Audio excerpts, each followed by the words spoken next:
ओम नमो भगवते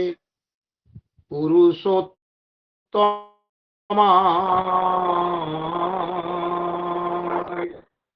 कस्तूरी तिलकम ललाट पटले वक्षस्थले कौस्तुभम नासाग्रे वरमौक्तिकं करतले वेणुकरे कंकणम। सर्वांगे हरिचंदनम सुललित कंठे च मुक्तावली। गोपस्त्री परिवेष्टितो विजयते श्री गोपाल चूड़ामणि। ओम कृष्णाय वासुदेवाय देवकी नंदनाय च नंदगोपकुमाराय गोविंदाय नमो नमः। नीलाचल निवासाय नित्याय परमात्मने बलभद्र सुभद्राभ्याम श्री जगन्नाथाय ते नमः। नमो अकिंचन वित्ताय निवृत्त गुणवृत्तये आत्मा रामाय शांताय कैवल्यपतये नमः। कैवल्यपतये नमः। कैवल्यपतये नमः।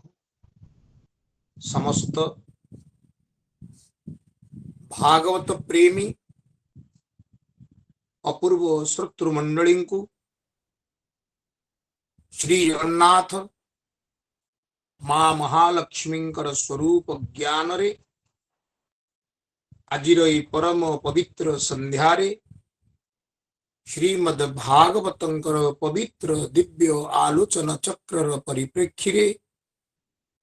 भागवत जेपरी शिक्षा देइचंती सकल मध्यरे हरि दर्शन सही मार्ग को अभ्यास करी पाद छुई बार बार प्रणाम ज्ञापन करुची। जय जय जगन्नाथ, जय जय जगन्नाथ, जय जय जय। अंतकरण रे आमर समस्तंकर महाप्रभु विराजमान हेचंती। आज प्रणाम परम पवित्र प्रणाम प्रणाम दिव्य संध्या आमे माने सुंदर सपने श्रीमद् भागवत रे भगवान स्वयं व्यास रूप हुई व्यक्त कले धर्मस्य अनुष्ठितः पुंसां विश्वक्षेण तथा श्रिय न उत्पादय यदि रतिम श्रम एव हि केवल। ये समस्त कार्यक्रम साधु कार्यक्रम ये समस्त कार्यक्रम करिवार उद्देश्य होची एपरी कार्यक्रम अभ्यास द्वारा कर्णपुटरे श्रवण नयन रे दर्शन द्वारा अंतकरण भितर भगवान प्रति भक्ति जागृत। भागवत कहिले वासुदेवंक ठारे जे भक्ति उदय हुए तेवे। जीवर एकमात्र कार्य एक सूत्री कार्य भगवान चरणार बिंदरे रति उत्पन्न करिवा। सेही रति द्वारा आनंद प्राप्त होगा। जो आनंद आम समस्त को भगवत चरण रे शरणागत कराइब। तेणु से ही आनंद प्राप्त हवा पाई आमे समस्त मार्ग को चयन करिथा है। पहले यदि एपरी हुए शुष्क तर्कादि नाश जाए ज्ञान वैराग्य जात हुई। मन मध्य मनुष्य जेहेतु एक तार्किक प्राणी बिना तर्क से कौन सी तथ्य को सहजरे ग्रहण करि पारे ना। से विभिन्न प्रकार तर्क उपस्थापन करी निज मन मध्य उपजी थिबा कथा वस्तु को सठिक बा बेठिक ठीक भूल निर्णय करने चेष्टा करे। तेणु बेले बेले केते तर्क वितंडा तर्क हो जाए जहाँ शास्त्र अनुमोदित नुहंती, शास्त्र द्वारा प्रेरित नुहंती, उचित बुद्धि द्वारा प्रेरित नुहंती। एपरि स्थल रे आम मान विचार भ्रांत धारणा रे परिणत हो जाए। तेणु शुष्क तर्क नाश जावाई भक्ति होउचंती माध्यम। भक्ति भगवान को पाखरे विश्वास करने शिखाए। तेणु विशेष करी तपन बाबा भाई को आमर परिवार को ए परिवार समस्त सदस्यों को ए परिवार द्वारा विविध स्थान रे भागवत टुंगी प्रतिष्ठार जो कार्यक्रम होती सेठी जो सभ्य भाई और भौणी माने अंशग्रहण कर समस्त ये वार्ता समस्ते भागवत अभिमुखी हूँ। भागवत नित्य पाठ करंतु नित्य श्रवण करंतु। आमे आज जो चर्चार विषय पाइचे श्रीमद् भागवतंकर कृपारु ताहा हेउचंती श्रीमद् भागवतंकर सप्ताह दिवस व्यापी कथामृतर चतुर्थ दिवस कथा। भगवान एपरी एक प्रसंग आनी आम आगरे थोइचंती जेउथिरे गोटे विशालकाय जीव गज तार रूप विराट बल खूब प्रबल प्रचुर बलधारी गज रूपक जीवटी स्वेच्छाचारी हुई जीवन यापन करुछि। लागे श्रीमद् भागवत को पाठ कले आलोचना कले साधु सन्तंकर शरणागत हेले जे गज हेउछि मनुष्य रूपी जीव। गज एक प्रतीकात्मक चरित्र। ए मनुष्य रूपी जीव ए सारा विश्व रे भगवान द्वारा सृष्ट एपरी एक जंतु जहा पाखरे भगवान अप्रमित सामर्थ्य देइछन ताकू साधारण प्राणी मान ठारू भिन्न करी ता भितर दिव्य ज्ञानर भाव टिके देइछन। से दिव्य ज्ञानर अर्थ हेउछि ताहा भगवान प्रति प्रेरित हवा दरकार। आमे संसार भितर बंची रहिबा पई इते व्याकुल आमर सकल विद्या बुद्धि ज्ञान को एई शरीर को बंचई रखिबा पई संसार सहित जोड़ी देई ईश्वर विमुख हुई बंचिबा को चेष्टा करूचे। जहा भागवत कहिले आबोरी अछि तिनि सत्य देह बनी परमार्थ। ए देह प्रति आमे खूब सचेतन। एक देह को खाइबा को दबा, देह को पिंधिबा को दबा, ए देह को भलो घरे नहीं रखिबा, ए देह द्वारा भोग करिबा, जाबतीय प्रकारर भोग जनित आनंद पाइबा पई मुहुर्मुहु इच्छा करिबा। ये समस्त चरित्र बा भावना आमे गजठारे मध्य लक्ष्य करिबा। त्रिकूट पर्वत रे तीनोटी शृंगयुक्त पर्वत तन्मध्यरे गजर निवास। एही गज प्रमत्त निजर कूल कुटुंब द्वारा परिवेष्टित भोजन एवं शरीर को भोग करिवार परंपरा बा प्राचुर्य को से परि आबोरिछि जे आउ समस्ते तागरे न्यून विचार कले आमे समस्ते प्राय सही प्रकार जीवन बंचुने कि आमे इते स्वार्थपर हो जाउचे जे एपरि कि हमकु जन्म देइथिबा हमर पिता माता आमरी चतुर्पार्श्व थिबा आमर भाई आमरी भौणी आमर अन्यान्य कुल कुटुंब परिवार सेमानक प्रति मध्ये आमे सचेतन हो नाय। निहाती स्वार्थपर भाव रे बंचुथिबा ए मनुष्य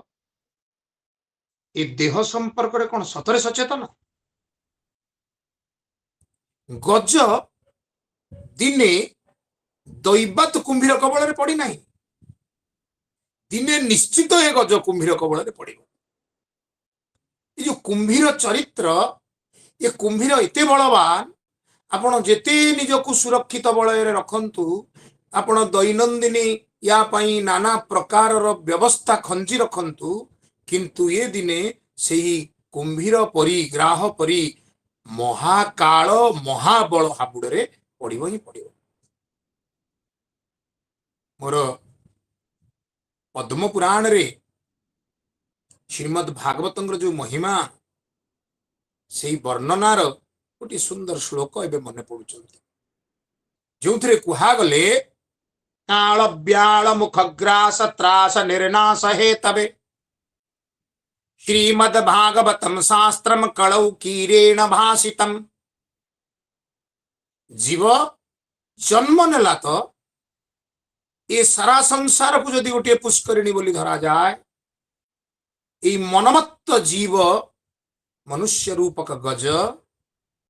काल रूपक व्याल बा सर्पर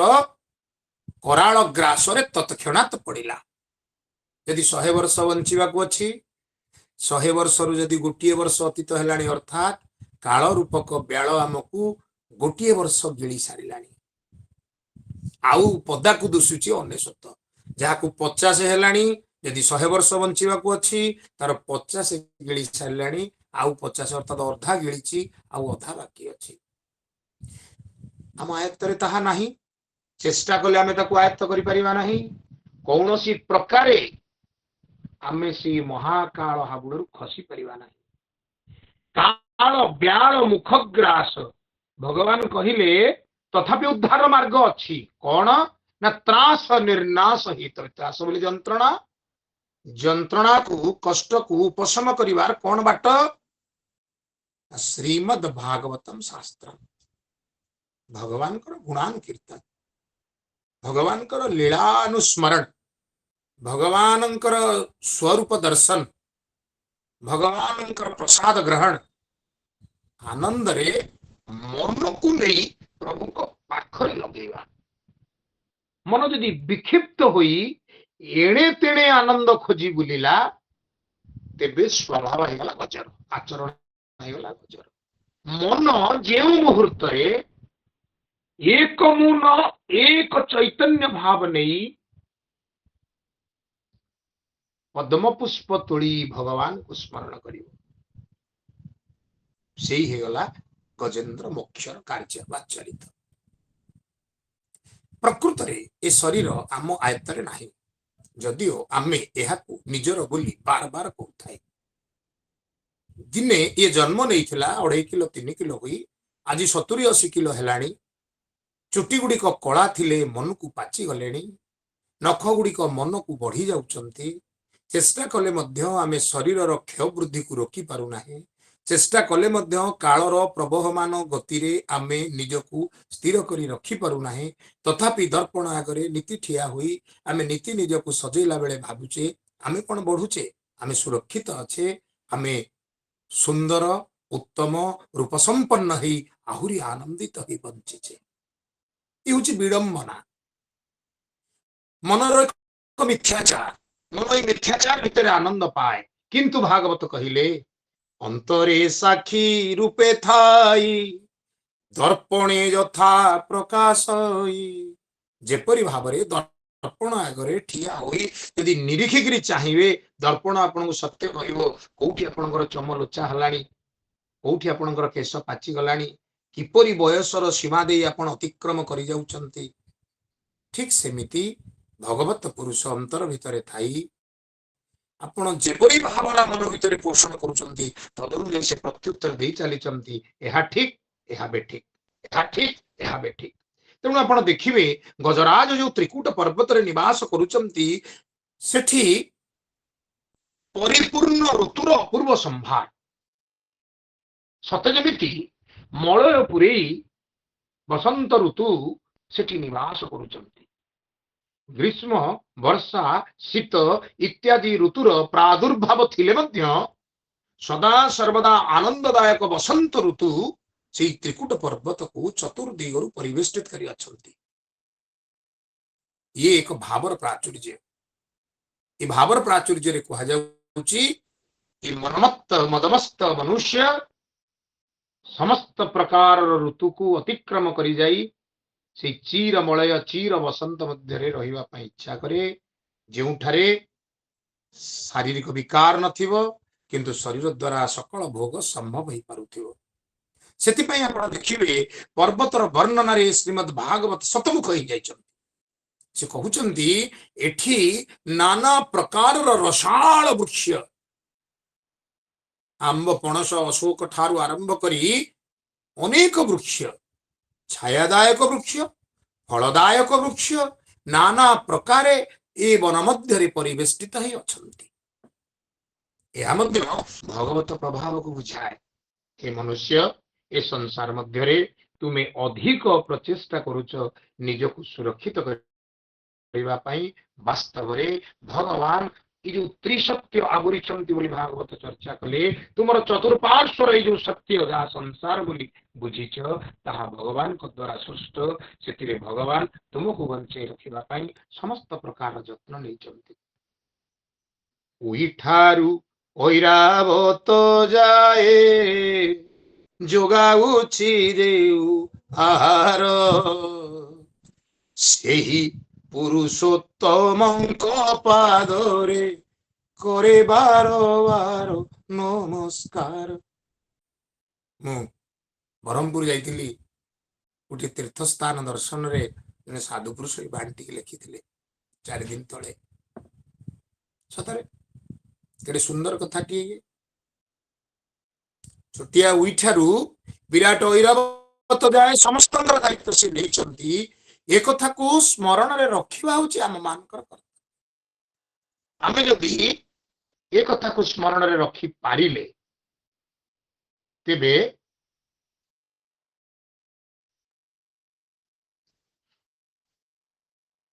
आमे जदि एक कथा को स्मरण रे रखि पारिले तेबे केबे हेले आमे भगवान कठारु विच्युत हेबा नाही। नाना प्रकार पुष्प अछंती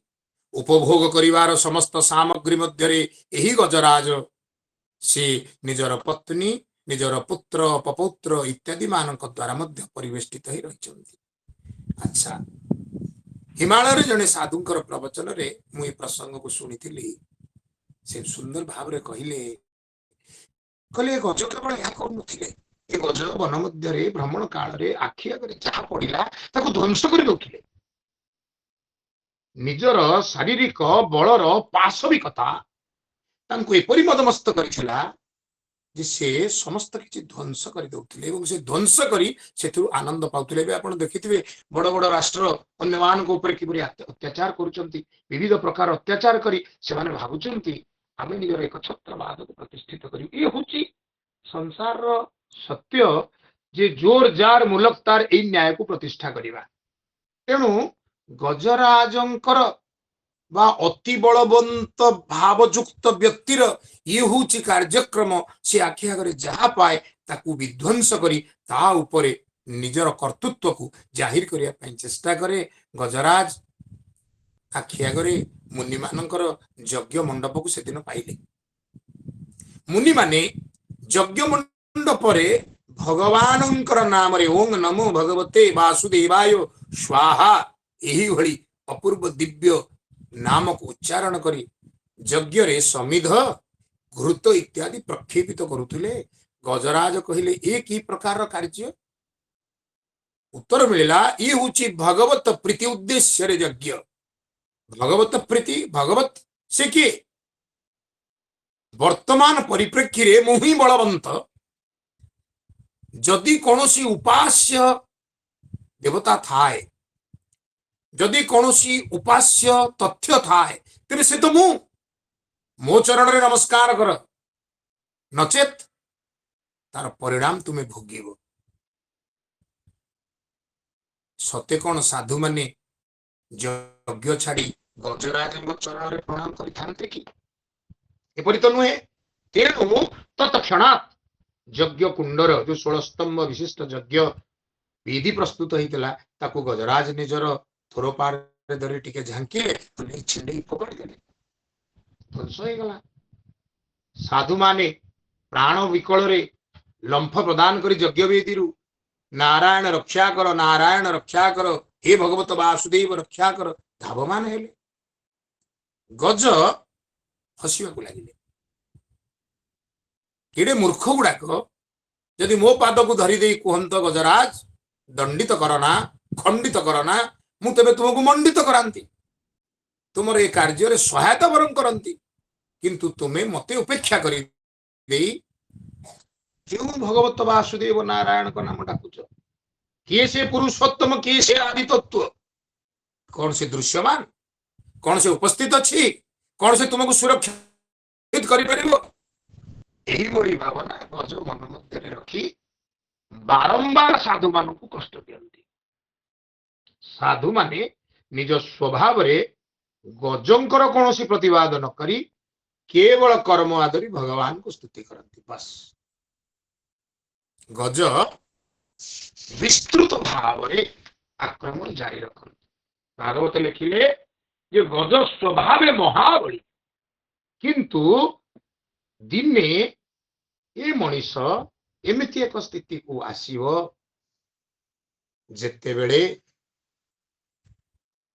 ताकू सर्वनिम्न तथ्य जहाँ भागवत सृष्टि मूल कारण परीक्षित महाराज को तृष्णा हला, से जलपान करने उद्देश्य रे निकटस्थ आश्रम को गले। गज को मध्य से शोष हला जल मुंदे पीब। पुणी जलर स्वच्छता, जलर विशाल आकार, जल को देखी तन्मध्य जल क्रीड़ा करिवार प्रवीण भाव, निकटस्थ हस्तिनी मानंकर दिव्य मद को पान करी प्रमत्त हवा, ये सब भाव मध्य परवर्ती पर्याय तन्मध्य सृष्टि हला। मुंदे जल पान, जल क्रीड़ा, परस्पर ऊपर को जल निक्षेप, तन्मध्य प्रीति भाव परस्पर मध्य बंटा बंटी। ये जल को जदि भवसागर धरा जाए, ए मन जदि से मदमस्त हस्ती हुए, सी तार कुल कुटुंब परिवार सहित दबा नवा खाइबा पीवा पिंधिबा लगेबा, ये जो भाव एथिरे नाना प्रकार बाड़ी वृत्ति संपत्ति व्यवसाय रोजगार करिवार प्रवृत्ति, रोजगार पुणी अन्यर स्वार्थ को क्षति पहुंचाई, जो कौन धर्मीय भावना धर्मीय चिंतन नहीं, केवल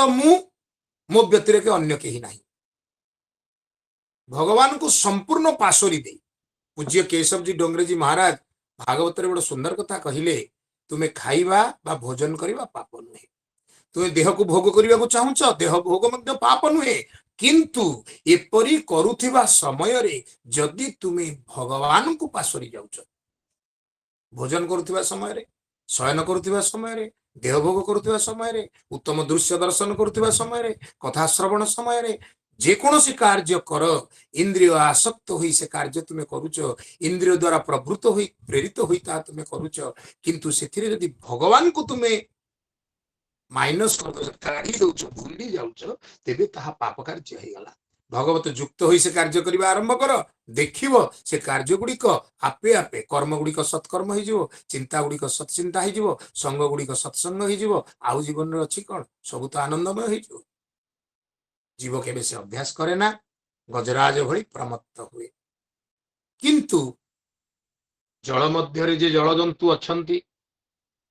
दिने जे महाकाल जे कोनोसी मुहूर्त रे आसी पहुंची जाई पारे। बड़ा सुंदर शब्द टीका गोविंद चंद्र लिखिले, सेही काल जम बड़ दारुण रे न जानई दुख सुख, बाछि नव कंचा रखिब पाचिला रे, देवटी दारुण दुख। बड़ा व्याकुल स्थिति है, बुढ़ा बसी टोका चली गर्भ भर छुआ चली जन्मित संतान चली बाढ़ला भात को जोग हम नहीं चली आखि आगे मनीष सब देखु कि शिखुना टाण पड़े कहूचु सबु मोर। गज हस्तिनी मान को कौतुक कथा संभाषण करी, कौतुक शब्द रे संभाषण करी जल निक्षेप करुची, से माने जल भाग को जो शांत स्निग्ध स्वच्छ भाव रे जलाधार थिला, जल भाग थिला, पुष्करिणी थिला, से परिस्थिति ताकू रहिबा को देले नाही, ताकू दोस्त विध्वस्त कर्दमाक्त करि सारिलेनी। गभीर जलराशि मध्य रे एही शब्द को श्रवण करी धीरे धीरे कुंभीर चलिला। बहु दिन क्षुधार्थ କୁମ୍ଭୀର ଗଜର ପାଦଟାକୁ ବିଶାଳ ଭୋଜନ ଜାଣି ଧରିଲା। କ୍ରୀଡ଼ା, ପ୍ରୀତି, ସମ୍ଭାଷଣ, ବିନୋଦ, କୌତୁକ ମଧ୍ୟରେ ଏହି ଗଜ ନିଜର ପତ୍ନୀକୁ ସମ୍ଭାଷଣ କରି କହିଲା, ବୁଝିଲ କଣ ଗୋଟାଏ ଗୋଡରେ ଲାଗିଲାଣି, କିଏ ଗୋଟେ ଗୋଡକୁ ଧରିଛି। ଟାଣପଣେ କହୁଛି, ଏ ପୋଖରୀ ମୋର, ଏ ପିଲା କବିଲା ମୋର, ଏ ସ୍ତ୍ରୀ ମାନେ ମୋର, ଯୁଥ ଯୁଥ କରିଣି ତା ଚାରି ପାଖରେ ବେଢିଛନ୍ତି। ତେଣୁ ଏ ଯୋଉ ରତି କ୍ରୀଡ଼ାର ସୁନ୍ଦର ଆନନ୍ଦ ତାକୁ ମିଳୁଛି, ପ୍ରୀତି ଭାଜନ ହବାର ଯୋଉ ଆନନ୍ଦ ମିଳୁଛି, ଦେହ ଭୋଗର ଯୋଉ ଆନନ୍ଦ ମିଳୁଛି, ତନ୍ମଧ୍ୟରେ ସେ ମହାକାଳକୁ ଏଡେଇ ଯାଉଛି। ପତ୍ନୀ କହିଲା, ତୁମେ ତ ବଳବନ୍ତ,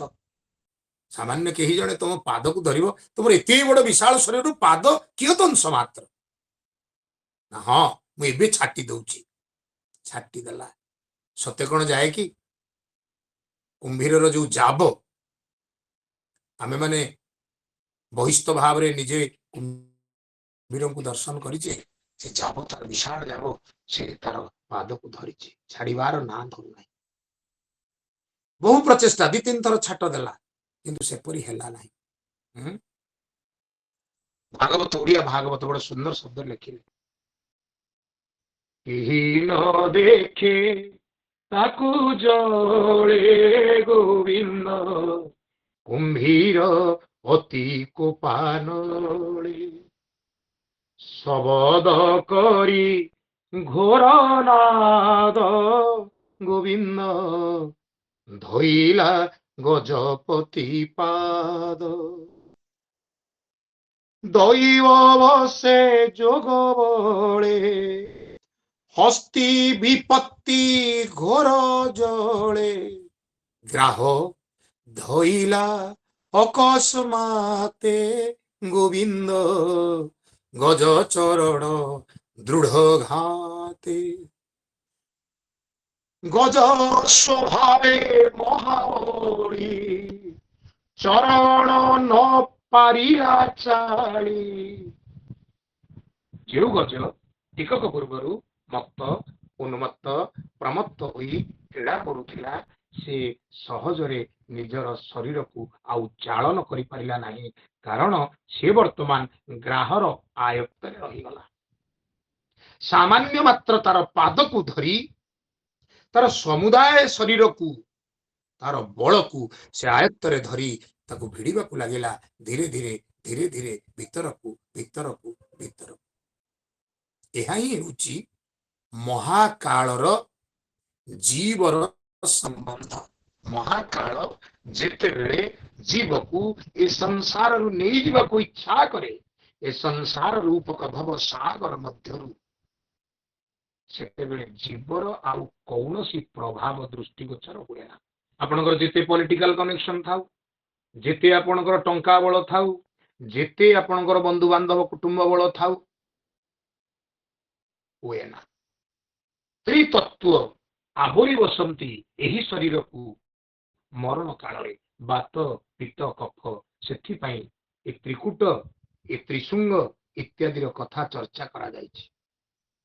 କୁହାଯାଇଛି ବଡ଼ ସୁନ୍ଦର ଭାବରେ, ହେ କୃଷ୍ଣ ତଦୀୟ ପଦ ପଙ୍କଜ ପିଞ୍ଜରାନ୍ତେ। ଯଦି ପ୍ରକୃତରେ ଏଇ ଗ୍ରାହ କବଳରେ ପଡ଼ିବା ପାଇଁ ତୁମେ ଇଚ୍ଛା ପ୍ରକଟ କରୁନାହ, ଏଇ ମହାକାଳର ଯୋଉ ଗ୍ରାସ, ସେ ଗ୍ରାସରୁ ଉଦ୍ଧାର ପାଇଯିବାକୁ ଚାହୁଁଛ,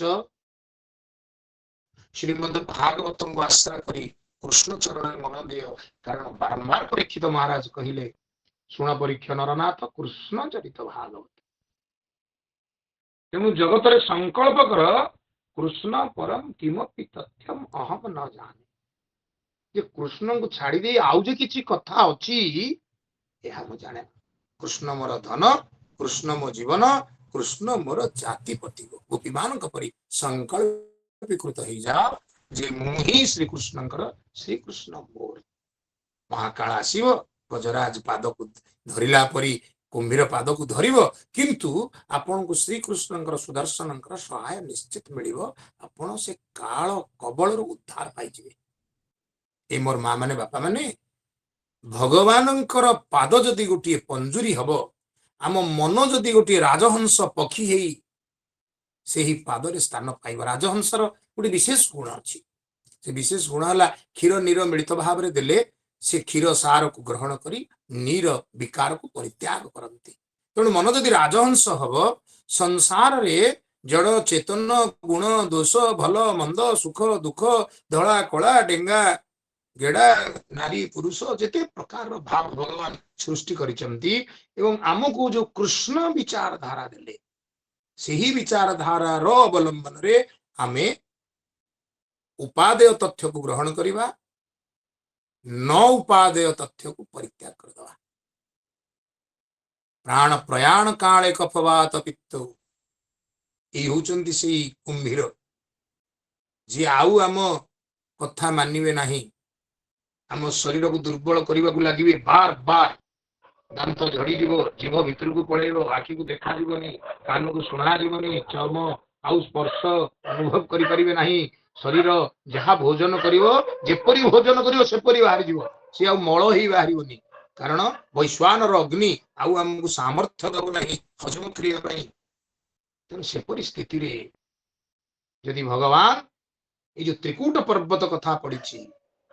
प्राण प्रयाण काले कफवात पित्तौ कंठ विरोधन विधौ स्मरणम कुटस्ते से त्रिकूट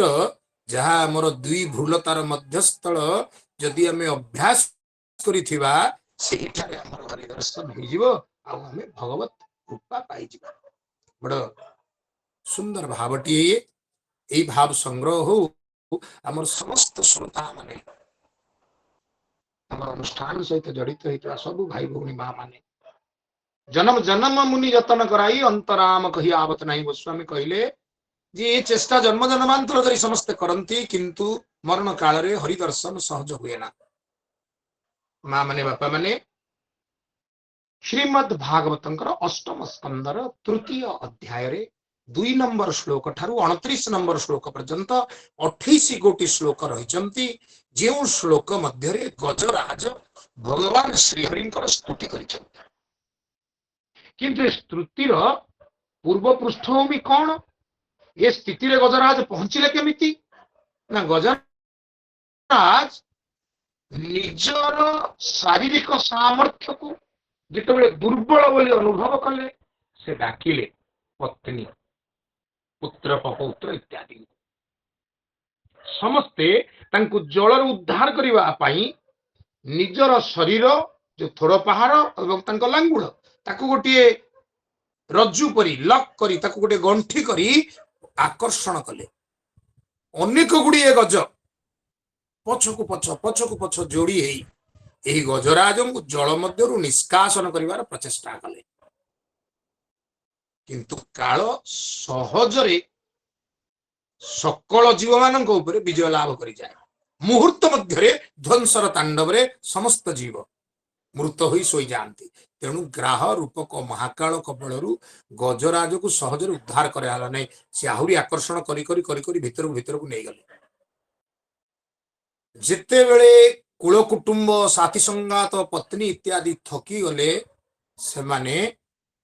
थक्का मन नहीं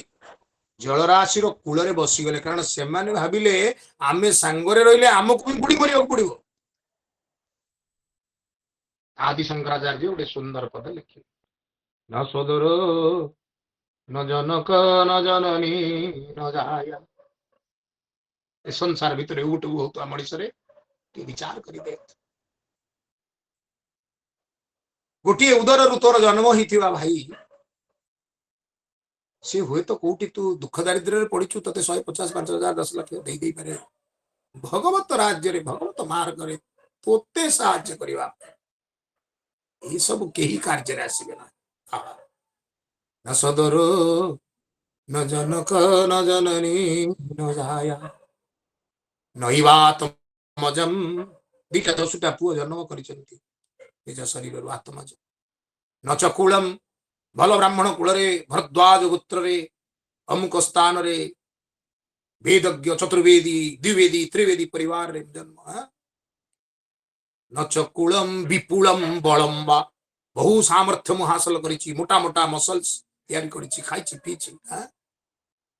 बड़ काम देव संदृश्यते न अखिल कोपी सहायक मे चारिआडे आखि बुले आनिबो जेतेबेले टोपाए पवन नाक भितर को आउ पशिबनी कि बाहरिबनी चारिपटे समस्ते बेढ़ी कहीं सहायता प्रदान करि परिबेनी वेंटिलेटर लागिवो नाके पाइप लागिवो छाती को जेते ही पेलिबे पवन टिकक जदि नगला भितर को आउ की खेल अछि जेते मोटा आपणकर बाहु हेताउ जेते मोटा आपणकर पेंडा हेताउ जेते विशाल आपणकर वक्ष हेताउ टोपाए पवन टिपाए पवन जदि नाक पुड़ा बाट भितर को नगला आ न फेरिला कौन से टंका बल कौन से अर्थ बल काम दब संदृश्यते न खिल कोपी सहायक मे तस्मात् त्वमेव शरणं मम दीन बंधु जदि दैवात दैवात से देव शब्द अच्छी देवंकर करुणारु इष्ट करुणारु गुरु करुणारु पूर्व जन्मर संस्कार करुणारु आपणकर स्मरण को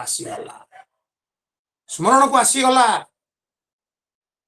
जे से ही मोर एकमात्र सहायक तांक व्यतिरेके केही नाही तस्मात् त्वमेव शरणं मम दीन बंधु गजराजंकर पूर्व जन्मर चरित चिंता करी कहा जाए द्राविड़ देश रे पांड्य राज्य रे इंद्रदुम्न नामक ये जड़े महाराज थिले अत्यंत विष्णु भक्त भगवान श्रीहरिंकर कथा श्रवण सेवन रे एंकर दिन बीतुथिला अगस्त्य ऋषि निजर शिष्य प्रशिष्य मान सहित दिने तंकर आराधना स्थल रे प्रवेश करिगले समस्ते ऋषि को सम्मानित कले किंतु प्रभु प्रेम रे तल्लीन होइथिबा इंद्रदुम्न महाराज एंकु सम्मानित कले नाही बोली मुनि अगस्त्य भाबिले अभिशाप देदेले गज तार विशाल काय शरीर को धरी जेभली भाव रे अलसुआमी करे मन मध्य विचार करे ओ एपरी काहेकि करिवि सेही भली तुमे मध्य मते उपेक्षा कल तुमे गज ही जा गज जोनी को जा परे मुनि चरण रे श्रद्धा रखी राजा प्रश्न कले मु तो से भली कोनोसी त्रुटि करी नाही किंतु आपण ब्रह्मवाक्य रे मते अभिशप्त कले मुनि कहिले दिन आसीबो तुमर भगवत स्मरण पुनः होई जीवो सेही गज जन्म तुमे साक्षात भगवान को द्वारा ही मुक्ति पाई भगवान कर पार्षद हब सेही कथा सेही शुभलग्न आसी पहुंचला भगवत स्मरण हो गला जीवन अंतिम काल रे जितेबेले कुंभीर भीतर को टाणी टाणी टाणी नहीं जल राशि मध्य संपूर्ण निमज्जित कर देवा बसिला गजराज रो विचार आसिला आउ केही मते रक्षा करि परिबे नाही द्वितीय केही नाहंती गजराज भगवान को स्तुति करने लगे तीनोटी कथा स्मरण रखंतु आम भागवत आमको शिखे प्रथम भगवान अच्छा कौन से सन्देह नहीं द्वितीय से डाकिवा मात्रे आसंती तत्क्षणात् देरी करंती नहीं आदौ देरी करंती नहीं डाकिवा मात्रे आसंती तृतीय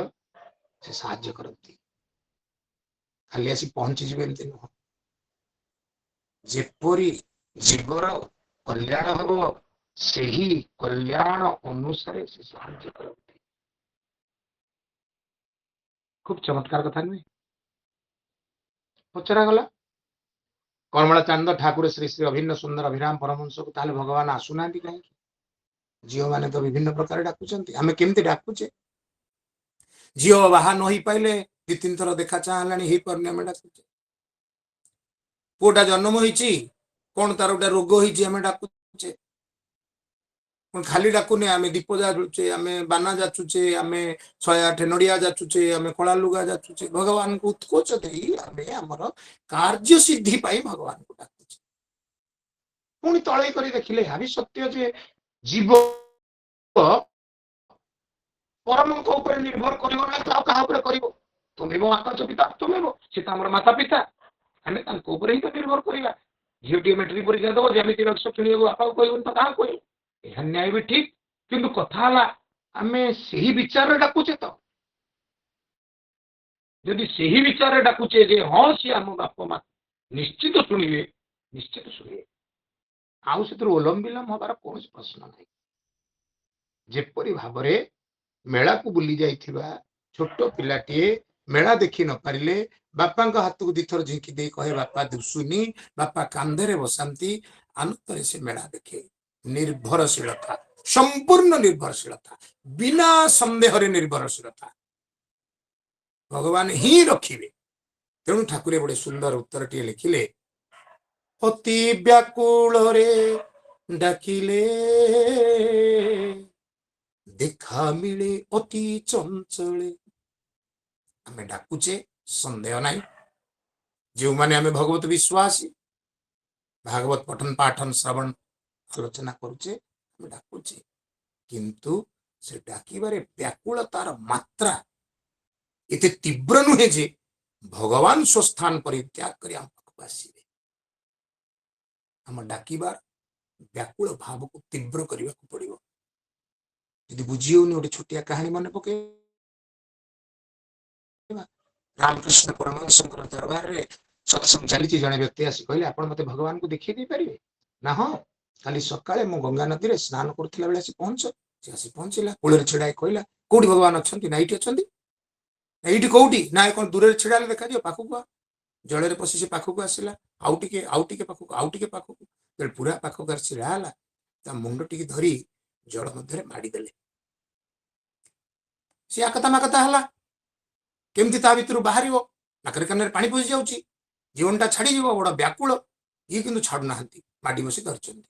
कि समय पर जो छाड़देले से उठीगला कौन भला लोक आप मो जीवनटा नहीं था ना कौन मत पा भर माड़ी बसी धरले मुझे कि समय गले मरी जाती अरे बाबू तुम तो पानी भितर बुड़ी तुम कौन भावुल भगवान को देखिए बोली भावुल टी तुम मन में से अनुसंधिचा से प्रश्न थिला टी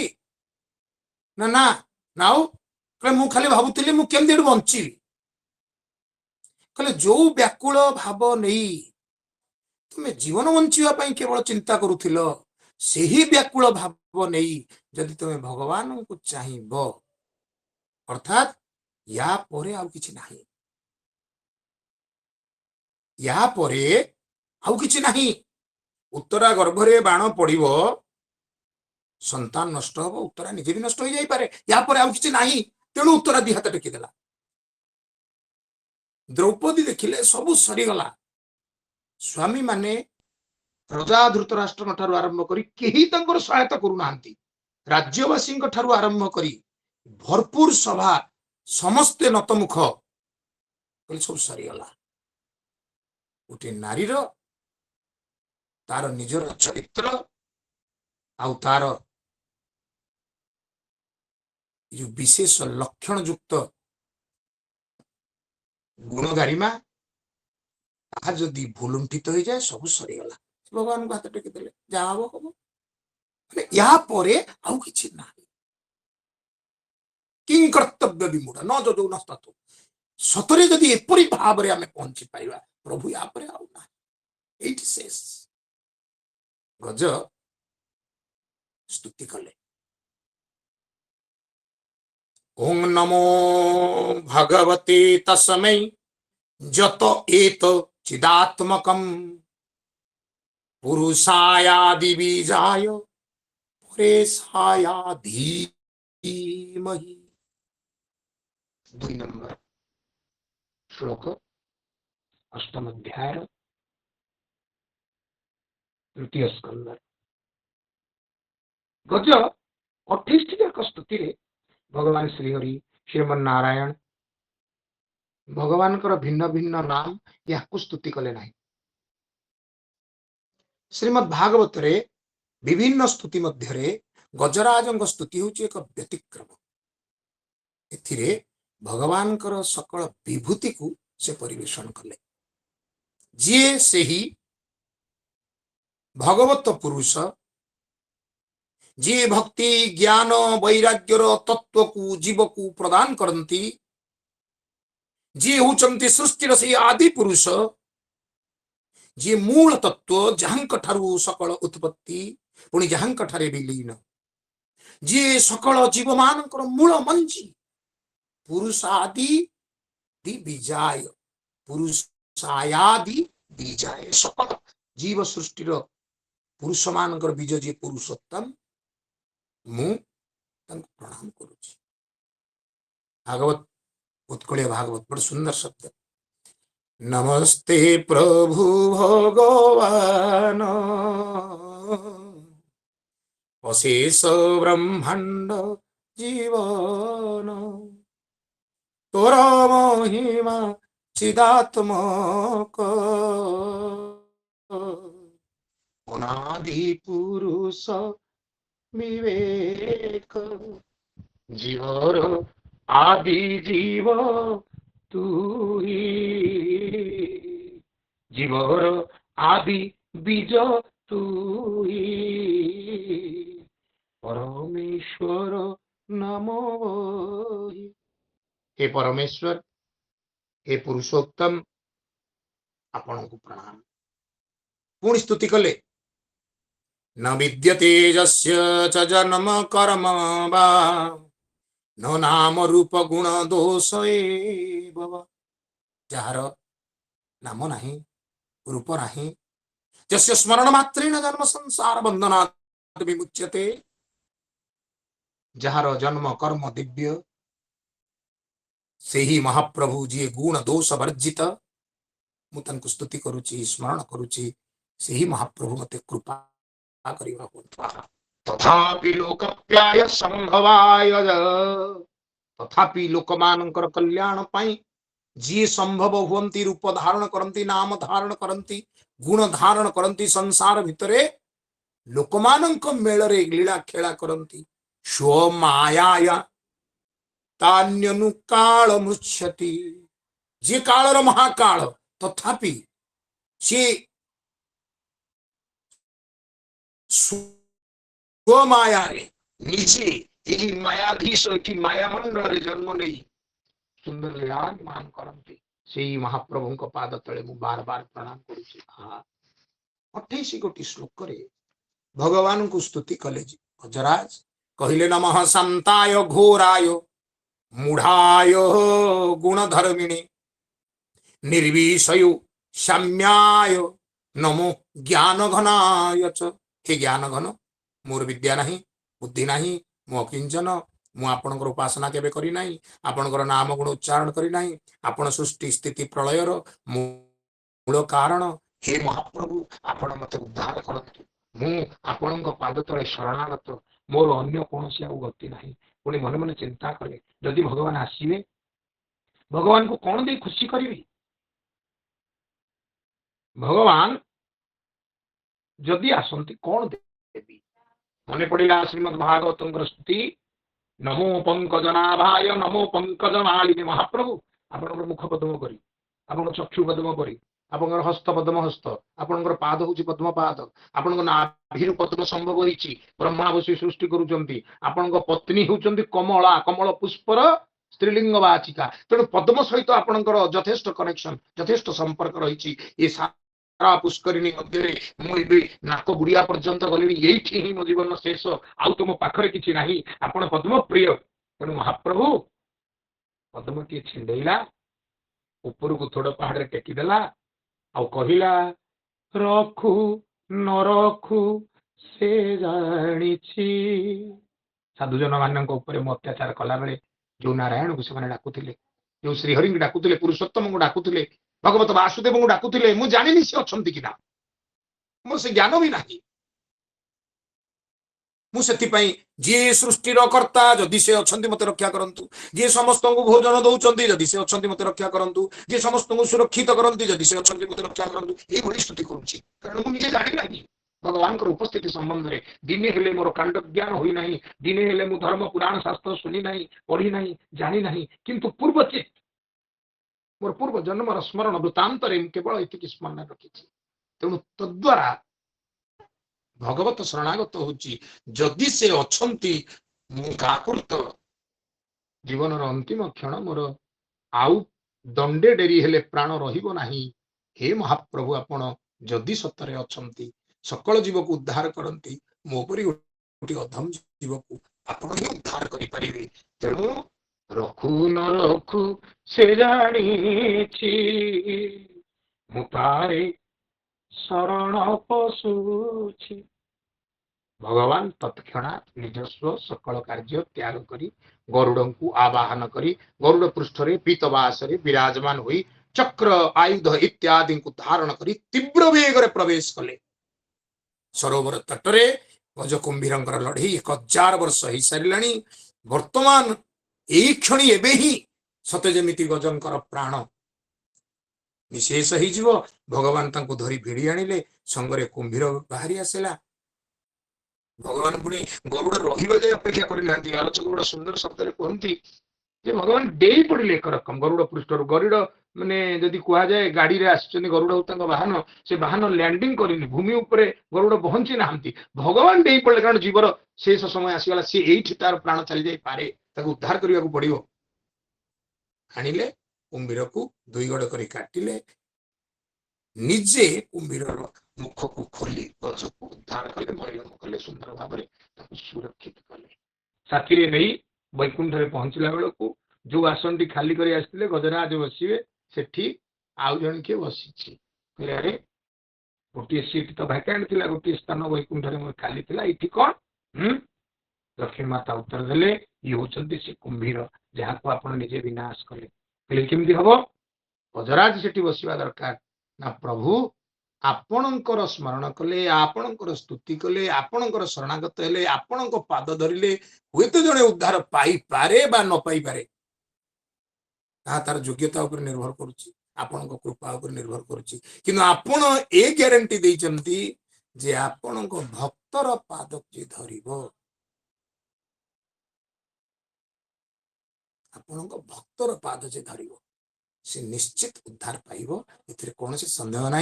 तेणु गजराज आपणकर भक्त आप भक्तर पाद को धरिले किए ना यही कुंभीर ये पूर्व जन्म हु हु गंधर्व थिले पत्नी मान सहित